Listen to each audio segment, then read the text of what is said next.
Hey guys, okay, for the first time we're getting a look at some of the wreckage from that plane crash.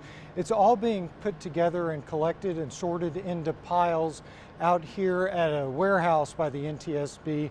We are not at a location where we can disclose right now. It has to be very secret for some of the work that they're doing over here. Eric, if you want to go to your left just a little bit, we're going to walk you through some of these piles of wreckage just so you can get an idea of what they've been collecting out there in the Trinity Bay. You see this right here? This is the nose of the plane. Now you can kind of make out some of the pieces that you see here, but a lot of it is just, I mean, it's just incredible. You can't tell what it is. You have no idea. It just looks like big sheets of metal, twisted and bent and just, you know, broken. So this is the part of the plane that, if you remember seeing in that video that was released yesterday, that's what took the nosedive. That's the front of the plane that took the nosedive, going directly into that shallow water of the Trinity Bay. So if we move over this way just a little bit, you'll see all these big white bags. Now these bags are filled with debris and wreckage from the plane that cannot be identified by the NTSB. They're still trying to figure out what some of this stuff is, but like you just saw in that first pile, these over here, I mean, they have no idea. All this stuff, it says sifted parts on the bags, so this has been sifted from the mud. Now what the sheriff told us earlier is that a lot of this stuff was already above ground. If you remember the story, the plane went down into shallow water, into that really muddy, murky marsh landscape out there in the Trinity Bay. And so much of that plane is still in the mud. The sheriff told us that about half of the plane is still left out there. So all the stuff that we're getting to see today is stuff that they could see. I mean, they were out there, like we took you out in those airboats. They're out there trying to collect some of this stuff. Well, this is where they're bringing it. And we can walk a little bit further down this way. You'll see a couple of other people in here today. This is the first time that any of us reporters have been able to get anywhere close to any of this wreckage. So it's really pretty incredible.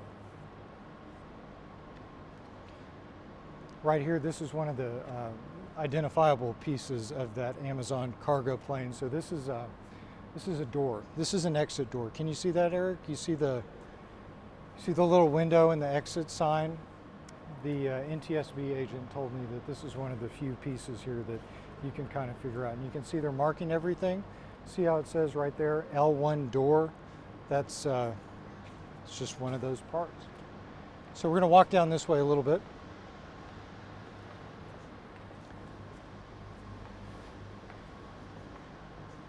We're actually told, you know, this is kind of interesting too. So we were told that this is a climate controlled warehouse that we're in right now. So the temperature in here is actually quite a bit cooler than what it is outside. Now, the reason for that is it's supposed to assist in the preservation of everything that they've been collecting. I'm going back and forth just because I don't want to step on any of this stuff, because this is all, you know, evidence. What these NTSB agents are doing is they're bringing out engineers here, and they're going over every single piece that's collected out there in the Trinity Bay and brought back to this warehouse, looking for signs that might lead them to believe that, oh, this could have caused the crash, or it might have been this, or it might have been this. In just a minute, I'm going to take you over to the engines over there, and you can tell that, you know, they look completely different, the two engines. So you can just take a look at it and see, you know, just how mangled this plane was.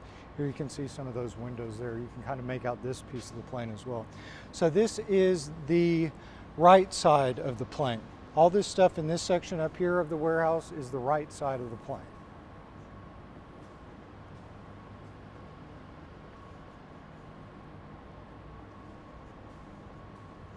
The NTSB says that they're not actually trying to collect these parts and reconstruct the plane like if it was a model or something.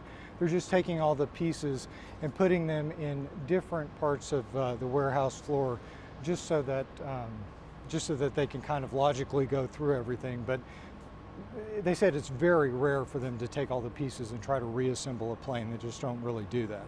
So what you're looking at here is the tail of the plane. All these parts, this is all part of the tail of the plane.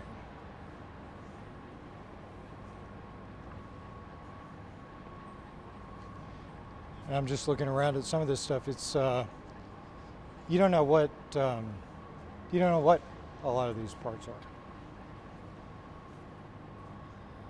Well, not the layman, I guess, at least. Okay, so Eric, if you want to go this way, over this way.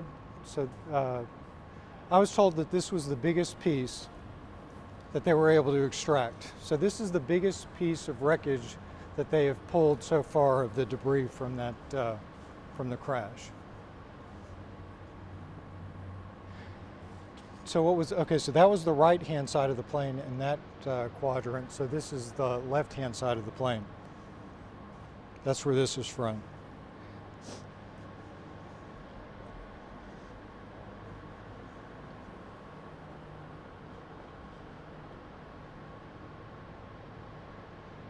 Again, this is the largest piece of the plane that they've been able to take out of the water. It was still intact.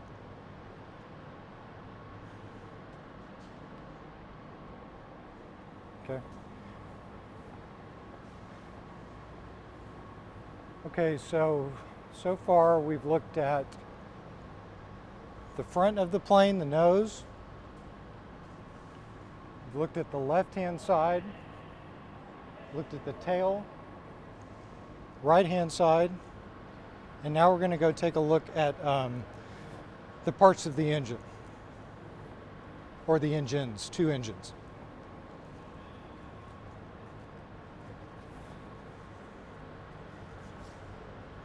Okay, so here are the two engines.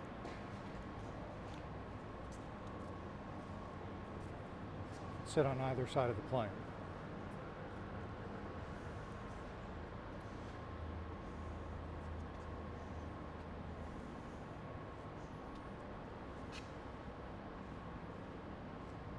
You can see this is just absolutely, I mean, mangled. And the same with this engine too. Okay, so this engine is the left engine.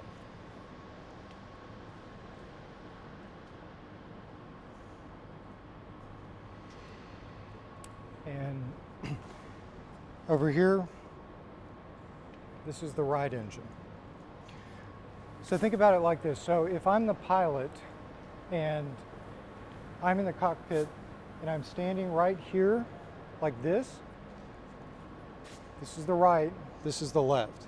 You can see how different they look. They were apparently found, what did he say, Eric, 300 yards apart from each other? I mean, so something happened. Whether it happened on impact, the sheriff, brought it up again today. He said, it doesn't appear from the video from his jail that anything happened with these engines right before it crashed. So, was it the engines? We don't know. But we do know that those NTSB investigators and engineers have been out here looking specifically at these engines to try to figure out, what could have possibly happened. And we're coming back around and our tour is just about over. Okay, so they're gonna ask us to leave now. We've been here about half an hour now. So anyway, just wanted to share this with you and let you get a look at what some of these NTSB agents and officers are doing out here. They say that they're gonna be out here in Chambers County quite possibly for another year. So anyway, it doesn't look like this case is gonna be closed anytime soon, at least not from where we stand right now. So anyway, that's all we got.